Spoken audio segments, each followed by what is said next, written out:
Estoy con Edgardo Moreno, columnista de La Voz, amigo de esta mesa, y lo invité porque hablamos con Agustín Echevarne prácticamente de lo económico, pero hay que ver la visión política que influye muchísimo en lo económico, ¿no? Gracias, Edgardo, un gusto tenerte acá como siempre. No, gracias por la invitación, siempre un gusto estar. Bueno, ¿qué visión tenés en este momento?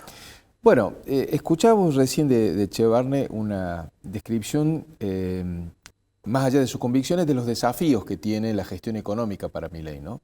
Y conveníamos en la pausa de algunos de esos desafíos, como por ejemplo sacar el cepo, donde uno está viendo cierta novedosa pasión por el gradualismo del gobierno de la gestión económica. Pero esto ya ha sido abordado. La consistencia técnica de la gestión macroeconómica de Milei es un tema que va hermanado, ¿no?, a el clima político o la escena política con la cual él se siente validado para continuar ejecutando lo que está haciendo.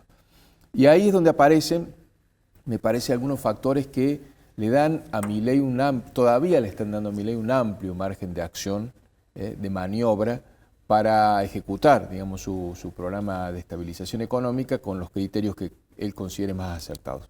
¿Por qué digo esto? Si repasamos los 3-4 últimos hechos más destacados de los últimos días en la política, vas a ver que son temas que facilitan la legitimación de Milei para el manejo de la macroeconomía. Empiezo por el más viejo de los datos, la reaparición de Macri, ¿no?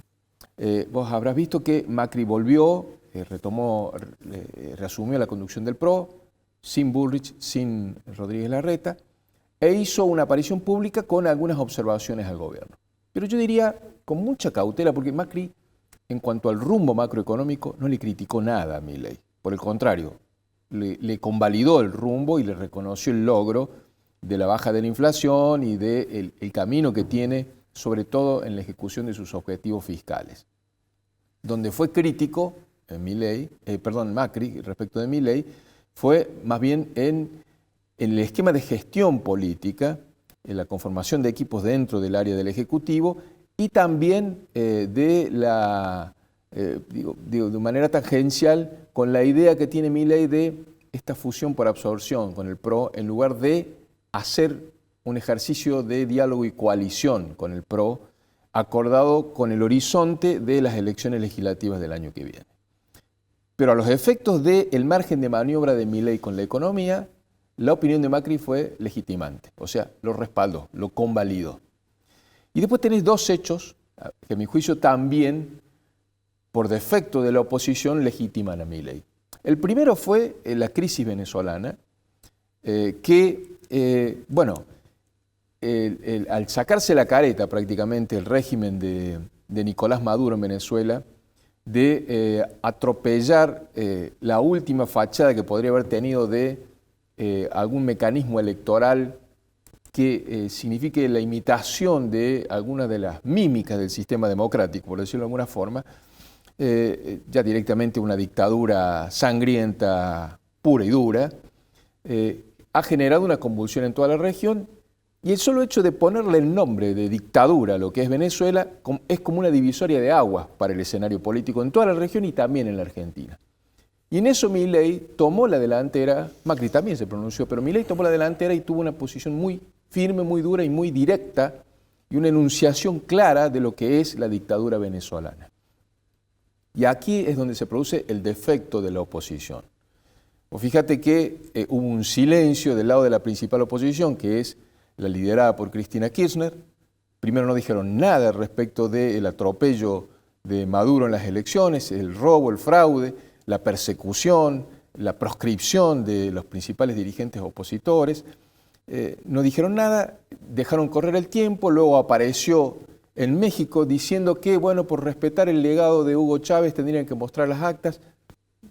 Digo, una semana después, las actas esas son un ser mitológico, digamos, literatura de ficción, no van a aparecer nunca, porque no existen. Porque, ¿no las estaban fraguando? Es probable que estén fraguando algo, pero, a ver, el organismo electoral lo proclamó a Maduro reelecto sin las actas, o sea, estamos hablando realmente de una entelequia. El que quiere utilizar eso de las actas como excusa un eufemismo, pero es una dictadura. ¿Vos considerás que eso lo derroca a Maduro? No lo sé, pero sí sé que genera una necesidad de definición en toda la región, porque la crisis migratoria que ha generado el régimen venezolano impacta en todos los países de la región. Y en el caso de la Argentina, además ha habido un concubinato político entre el kirchnerismo y el chavismo con una trama de negocios oscuros, muy oscuros, que fueron muy conocidos ya en la Argentina, donde le es prácticamente imposible despegarse de eso. Como bien se dijo, el legado de Chávez es Maduro. O sea, este es el dictador que Cristina Kirchner condecoró con la orden del libertador general San Martín, ¿no? Que después Mauricio Macri se le retira a esa dignidad. Pero además a la propia Cristina, en esa postura que ya era un eufemismo, digamos, tardía y timorata, la desautorizaron muy mal adentro y afuera. Diosdado Cabello en Venezuela le dice, no, vos y Alberto traicionaron el legado de Juan Perón. O sea, la desconocieron directamente, la destrataron. Ella tratando de cuidarlos y ellos destratándola. E internamente, Estela de Carlotto, una aliada desde el lado de los organismos de derechos humanos, muy afín a Cristina Kirchner, dijo, no, Maduro es un dictador.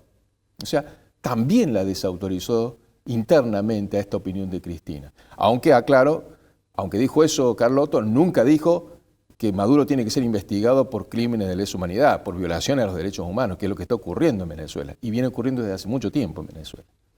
¿A qué voy? La dejó desposicionada Cristina, no tenía forma de explicar su posición en relación a Venezuela.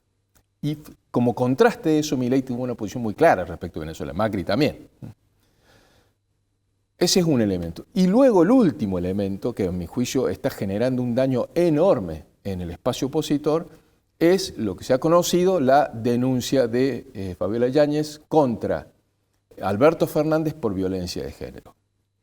Esto realmente tiene un efecto tremendo respecto del espacio opositor, porque un espacio que se había reivindicado a sí mismo como promotor de la ampliación de derechos, protector de los derechos de las mujeres, con unas estructuras administrativas muy extendidas para las políticas de prevención y de contención de las mujeres sometidas a violencia de género, de pronto se encuentran con esto, digamos, en la residencia de Olivos, dicho por la que fue primera dama de nuestro país hasta hace unos meses, se ocurría todo esto.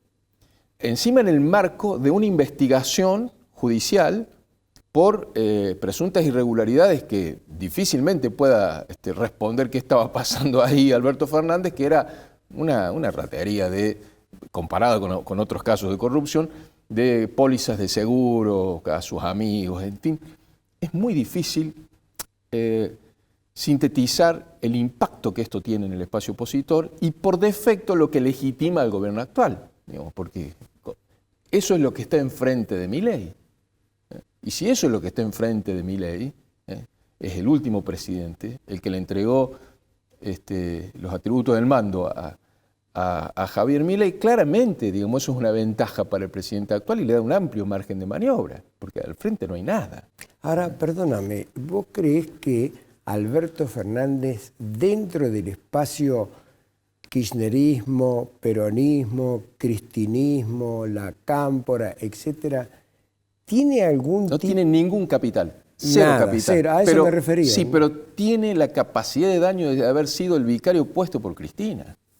O sea, no tiene forma Cristina Kirchner de desentenderse, ni el kirchnerismo, ni la cámpora. También puso a Lázaro Báez, también puso a Devido, tipos pero que era el fueron presidente de la nación. A López, el que estaba... Pero lo hizo votar como presidente de la nación. Sí. Yo alguna vez te dije a vos, y vos me miraste raro, y decís, Edgardo está exagerando un poco, que el destino de Alberto Fernández iba a ser peor incluso, desde el punto de vista de su desprestigio político, que el de María Estela Martínez de Perón. Te lo dije y me miraste raro, como diciendo, hay que superar a Isabelita, ¿no? Es que ella ya venía desprestigiada, ese es el Pero problema. lo que pasa es que yo creo que si comparás los dos casos, no, claro, el caso de Isabel Perón era la de una Pobre mujer que quedó en una posición que le excedía por todos los costados. Nunca tuvo la presunción de habilidad de tener los mínimos requerimientos para el ejercicio de ese cargo.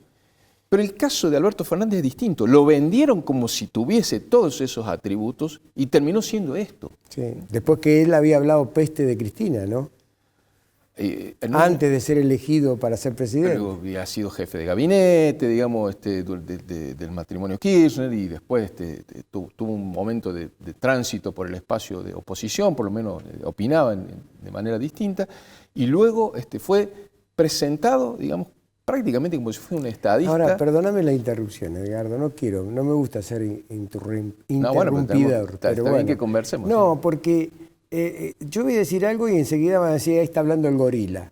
Pero vos te das cuenta que todos estos escándalos, desde la época de Aloe, que fue nombrado gobernador de la provincia de Buenos Aires y era un ignorante total, todas vienen del mismo lado. ¿Vos tuviste algún escándalo así con Frondizi, con Ilia, con Raúl Alfonsín, inclusive? Nada. Por eso... Solo la Banelco con De la Rúa y que el exagerado del tipo que era vicepresidente hizo la renuncia con la mujer al lado, un circo. No hubo. Todas vienen del mismo lado. ¿Por qué será? Bueno, yo creo que eso que vos estás Perdóname, planteando, y con un 30% todavía de votos. Eso tampoco se entiende. Todo esto Bueno, que vos me enseña que nos queda un minuto. Bueno, todo esto que vos estás Redondea. diciendo, redondeo. Esto que estás diciendo es tan real para aquel que votó a Alberto Fernández o creyó que no se equivocaba votando a Alberto Fernández, que genera esas dudas. Entonces, por eso digo que tiene un efecto deleterio sobre toda la oposición de esa identidad. En el peronismo, para ser concreto y hablar sin pelos en la lengua. Tiene un efecto devastador en el peronismo. Porque efectivamente si el peronismo ha terminado siendo eso, esto que se ha visto en esta semana, Cristina defendiendo a los dictadores de Venezuela y Alberto Fernández acusado por violencia de género en la residencia de Olivos, siendo presidente de la nación argentina, presidente de todos los argentinos, claramente decir, bueno, o el peronismo es esto y realmente es una identidad que conviene ser revisada, o no es esto, y esto hay que descartarlo porque ya es una cáscara vacía que destrozó ese esquema de valores, o ese esquema de ideas, o ese esquema doctrinario, y hay que recrear una identidad política distinta. Por eso digo que tiene un impacto profundo. Y como ese debate está abierto en el espacio de oposición, mientras tanto Milei tiene mucho más margen para gobernar. Perfecto. Redondito. Gracias, Edgardo. No, gracias a vos. Como siempre. Hasta el próximo encuentro. Será así.